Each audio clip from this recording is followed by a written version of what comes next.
This device is such a treat. This keyboard is different. It is unlike any of the other ones I have reviewed. When you take an idea, you run with it, you have this. Meet the K3, a keyboard which offers the most features of any device out there. The perfect companion for any Windows computer with so much more. Today's video is a roller coaster of emotions.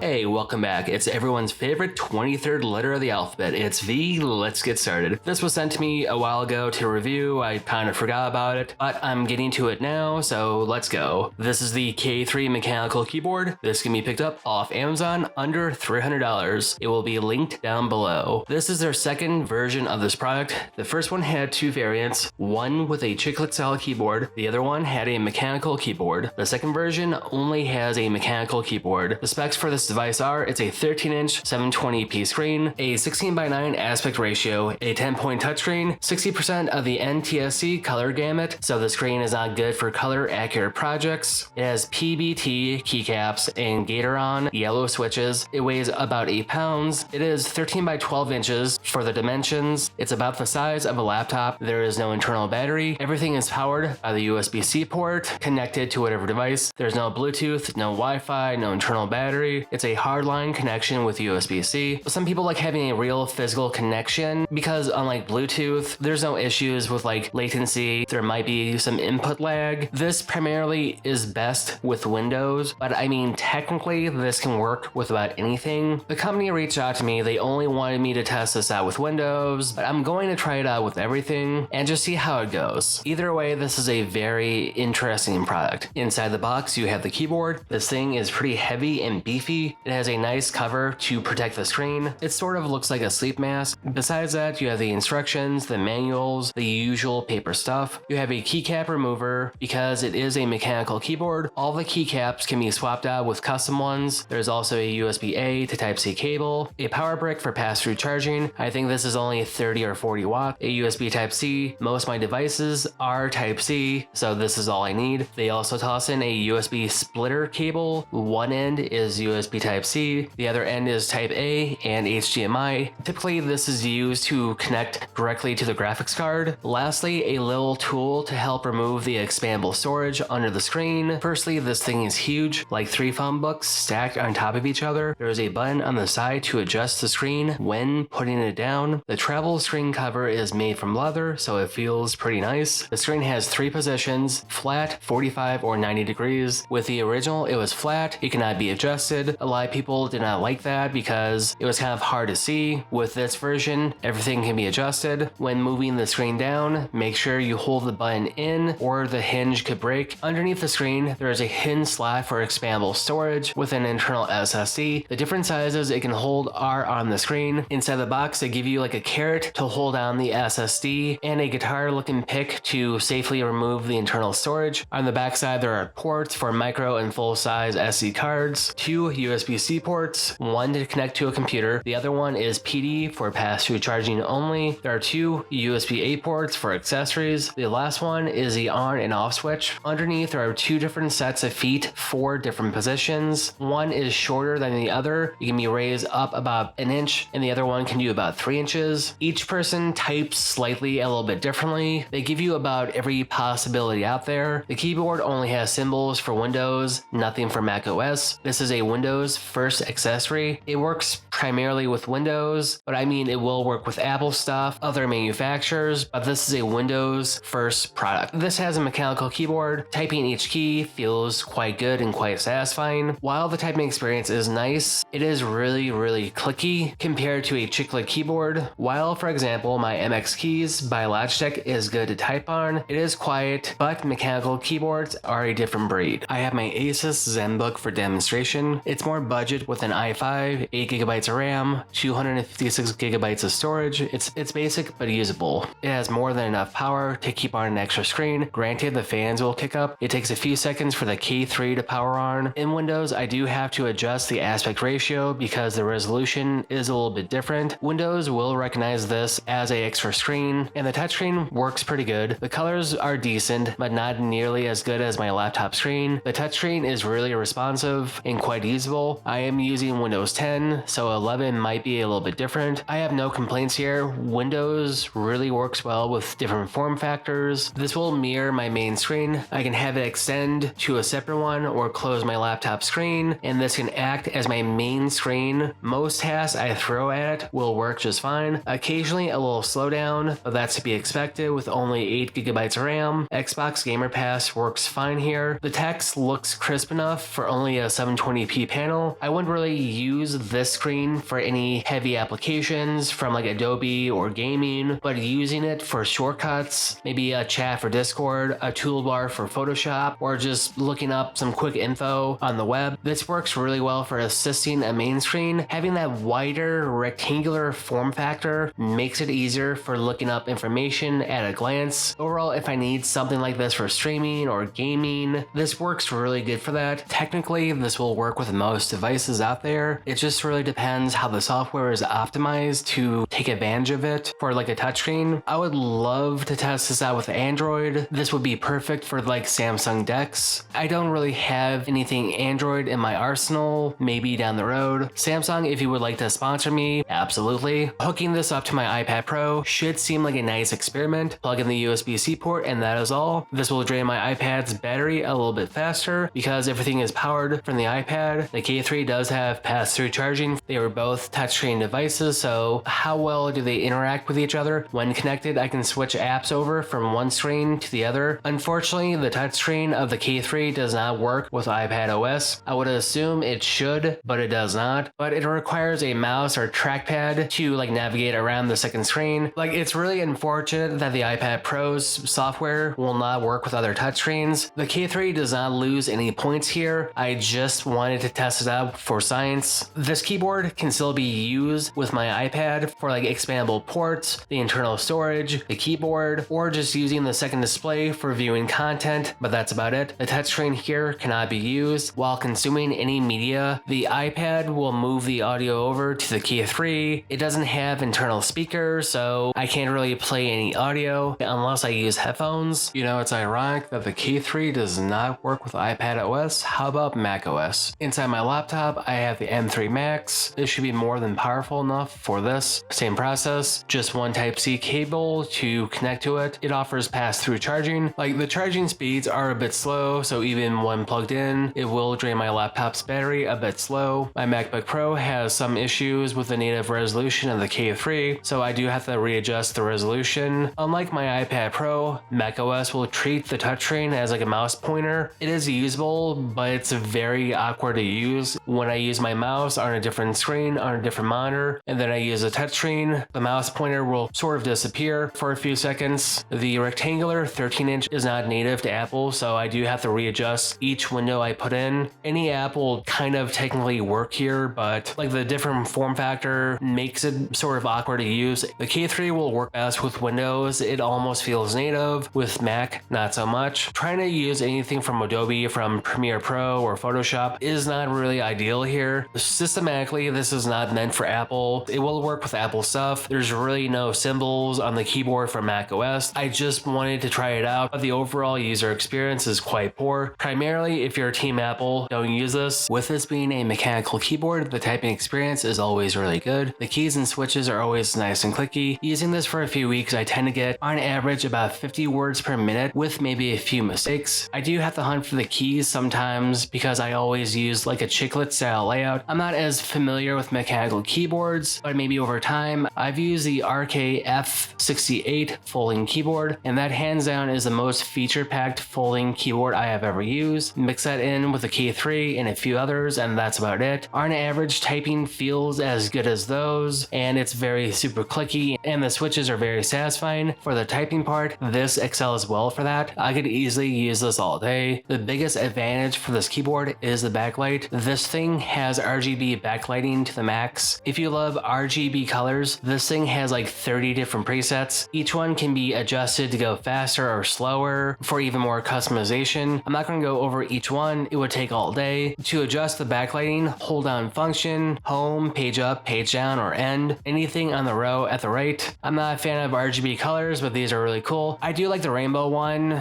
It reminds me of the live wallpaper of the Nexus 1 from like 10 years ago. That one is my favorite. There are too many to really go over, but these are some of my favorite.